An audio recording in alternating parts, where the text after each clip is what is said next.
Okay. Well, I'm starting the camera for you. In your videos, you always sit down. I know. We were just setting up our shot and we were trying to figure out like where we should place our chairs in the house, like what background. And then we realized that we can sit on the couch. I was very happy. I was like, oh, we can sit on the couch. No wheelchair. So like, I guess we'll just sit on the couch today. And it's cozy. I love your pink couch. We are cozy. It's so cute. Oh wait, where's my phone? We have a bunch of questions to answer. Oh, it's over there. Chloe's joining us for the session. Sophie is outside itching very rigorously. Oh my God, that's aggressive. God. So we thought we would start by, well, I guess if people don't know what's going on, we're doing a video about National Family Caregiver Awareness Month. Which is November.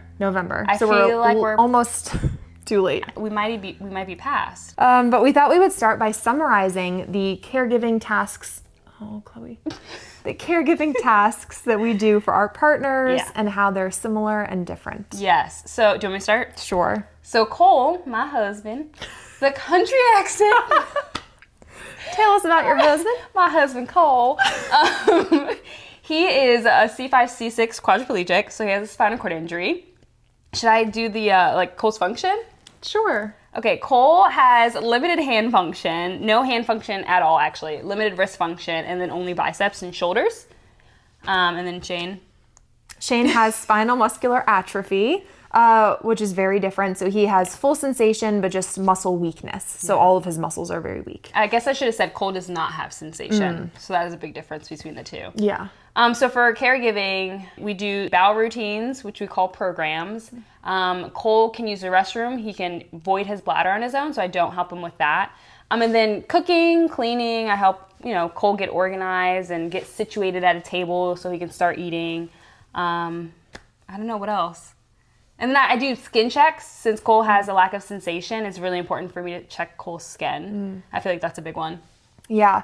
And then for Shane, I help him with like daily tasks, like hygiene stuff, like brushing his teeth, showering, going to the bathroom, cooking, cleaning, like you were saying, that kind of stuff. I feel like the biggest difference is Cole has a little bit more physical movement. Yeah. So Cole can do a little bit more physically, but Cole doesn't have sensation. So that's where it is a big difference. So we have to have routine program moments or bowel movements in order for Cole to make sure he stays on track with that. Yeah. And Shane is just whenever he wants to go. So we have a bunch of questions that we got from Instagram that we will answer. Yes. So let's just begin. How do you keep the balance between being a caregiver and a romantic partner? I feel like this is a very common question. Yeah, definitely. I feel like this is something I thought about when I first started dating Cole. Did you? I think so, yeah. I mean, it was tricky because like we met long distance, so we were like I wasn't doing caregiving for the first 2 months that we were talking, so it was very much just like connecting as friends and then like romantically. But then like once you start, I think people often assume that it's like two very different things. Yeah. But like at least for me, and I'm pretty sure for you, like it's just very intertwined in the relationship and does not feel like I'm stepping out of the relationship to like do a caregiving task. Yeah, I always say whenever I'm doing caregiving, some form of caregiving for Cole, usually we're being very romantic. Yeah. Like he's complimenting me or we're hugging and kissing. It's just intertwined. Yeah. I feel like it'd be strange for me, and I'm sure you can relate, to separate the two. Yeah. Like, here, let me take off my wife hat and put on my caregiving hat. That would feel really weird. Yeah, and it would just be, like, caregiving is so many tiny little things throughout the day that would be so, like, hard to do. You know? I don't even know when you would switch hats. Exactly. So we just do it at the same time. Yep. We're the caregiver and the wife. And I feel like sometimes people get weird when we say we're caregivers because we're... Well, we saw that in our comment section. We did. But we're both, and that's okay. Yeah. Like, we are our husband's caregivers. Yes, you can be both. Yeah. Do you ever deal with caregiver burnout? If so, how do you handle it? You can start. I was running there if you were going to tell me. Okay, caregiver... Okay, so... I have, I think, experienced caregiver burnout. When I first experienced it, it was actually when we moved to California. And Cole just was very sick. And it was a lot of unpacking. Cole was sick. We were both overwhelmed because we weren't sure what was happening to Cole. And I think we just didn't have help. We didn't really know anyone here. Shane and Hannah were in Minnesota, unfortunately. Weren't here yet. Very upsetting. We weren't even friends yet. I don't think we were. You weren't like, where's Hannah? No. And that, in hindsight, I wish I was. You would have been there in a heartbeat. So I think that I was struggling balancing different roles that I was playing during the move. In hindsight, we should have had help. I think regardless, it's nice to have help, whether Cole's disabled or not. Yeah. People need help. In overwhelming situations like that. Exactly. So after we finished unpacking, I think Cole and I just took a break and just relaxed. And just talked about how I was feeling. I think we have open communication, which helps with burnout. Yeah. What about you? Well, that's interesting that you say that because I've always felt like I haven't experienced caregiver burnout. Like, because I think it's just so much part of my daily routine that I just don't really think about it. Yeah. However, when Shane is sick, I feel like that is something that's like so out of the routine that then I'm like, I'm stressed about that. I'm like adding in other things. And I think then is when I'm like, oh my God, like this is a lot. Like I'm really worried, like all this stuff. So I feel like in those situations, I do get it then. So it's when you're out of the routine. Yeah. That's what it is. When it's like other stuff thrown in, when you're out of the routine and you're like, yeah, I think that's interesting. That's a good point. Because we talk about this often. Caregiving is such a routine that it doesn't feel out of the ordinary. It's just part of our lives. So when someone throws a wrench into the routine, I feel lost. Yeah. Like, wait. What's going on? Yeah. So that's a good point. Yeah. But then I think, dealing with it is just like, trying to get back to your routine, resting, talking about it. I don't think it takes me long to recover. Do you? No, I think, once Shane is better, then it's fine. It's all up to the men to recover first. Yeah. So I'll explain what signs I felt, and that's how I knew I was burnt out. For me, I get pretty irritable. So my patience is very low. Yeah. And I just get irritable. I don't want to do things that I love. I love playing video games. And I didn't play video games for like a week. And so that's when I know that I'm dealing with burnout, is when my mood changes and I'm just not interested in doing anything. Yeah. What about for you? I feel like I just feel stressed. Just like everything feels overwhelming. Not just like caregiving stuff, but like everything feels that way. Yeah. Yeah, it's been a while, so I don't really know if I like stopped playing video games or whatever. Like probably, Yeah. But yeah, I feel like I just feel like very stressed. I love how video games. I know. That's how we know. That can be our baseline. Are we playing video games? Where is Sims? Yeah, like it tells you the last time you logged in. Yeah. That's how we can know. I think it's been weeks. Oh my God, are you okay? Am I going there? Cole, are you okay? Oh my God. What do you wish people understood more about caregiving for spouses? You answer. Okay. I think that it can be compatible and like conducive with romance, and it can enhance intimacy and be just like a healthy part of a relationship. I agree. I personally feel like this is the most vulnerable I've been in a relationship because of the caregiving. Because Cole is opening up himself to me, I feel like I can open up myself to Cole, if that makes any sense. 100%, yeah. So we're very vulnerable with each other. I feel like he sees sides of me that no one has ever seen.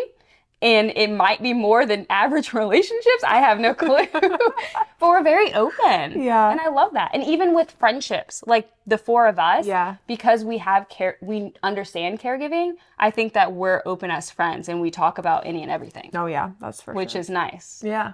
I like it. Yep. Is there anything that scares you about caregiving?